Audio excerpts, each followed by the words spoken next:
Right now I'd like to talk about the legislative branch of the U.S. federal government. As we know, the legislative branch is one of three branches. The executive and the judicial branch are the other two. The legislative is one of the most visible. Who knows where the legislative branch meets? In what building? The Capitol building. Yes, the Capitol building. And you'll see this a lot in different literature. It's a very recognizable structure. It looks something like that. This is the U.S. Capitol building. Now, how many different divisions are there within the legislative branch? There's two. You have the Senate, which has 100 members, and then you have the House of Representatives, which has 435 members. Now, there's 535 total. These are distributed, you have two for each state, and then these 435 are distributed across the different states on the basis of population. And so a state like Wyoming is going to have fewer than California, which is a much more populous state. Now, the primary goal, if you had to sum it up, of what the legislative branch does is they make laws. Okay? But that isn't the only thing they do. They're given a number of powers from the U.S. Constitution, which was established in 1787. What are some of the powers that they do? Taxing? Taxing. The U.S. Congress is the branch that is responsible for taxes. So if you want to complain about taxes, you can take it up with Congress.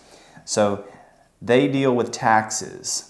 And part of that, when you take in money, that's revenue, but then they also are responsible for the spending side of that. And so spending, because they come up with the federal budget. And so all the money that gets spent, Congress is the one that decides where it gets spent. What are some other things that they are responsible for? They can declare war. Congress is the only body that is authorized to declare war. I know in recent history, it seems that presidents have just been taking executive powers under their own authority and effectively declaring war, but Congress is authorized by the U.S. Constitution to declare war. And so, for example, in World War II, it was Congress that voted to declare war on first Japan and then Germany as we got into World War II. What else? To impeach? Impeach. If a president does something that everyone considers to be treasonous or horrendous enough that they should be removed from public office, the Constitution has given the legislative branch the power to impeach the president and other members that are considered just to need to be removed. Now, the House of Representatives can hold a vote to impeach, and then the Senate will have a separate trial on the impeachment, and it's got to go through both houses of Congress to be able to remove an officer from their position. What else? Treaties? Treaties. The Constitution establishes the president as the person that is authorized as an American to go to other countries and deal with their leaders and try to make foreign treaties. But once the president comes back, Congress is the one that has to vote to approve those treaties. And again, there's a check and balance there. The president can initially negotiate it because it's better to have one person sitting across the table and making those negotiations. But Congress has oversight to make sure that that treaty is in a way that the American people are going to agree with. What else? They define jurisdiction? The Congress has the authority to set jurisdiction. And so there's been some talk, in fact, of passing legislation and saying that the courts can't touch this. Congress can say that a certain area is off limits to the judiciary.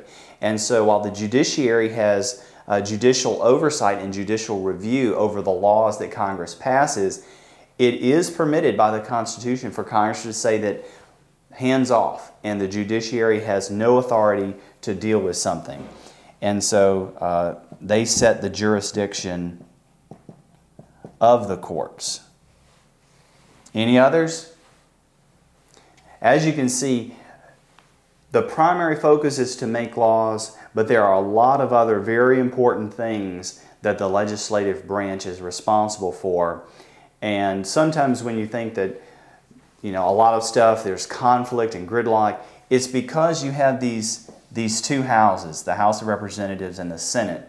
And something has to go through both houses to be able to become legislation, for a treaty to come in effect. And another thing is to confirm appointments.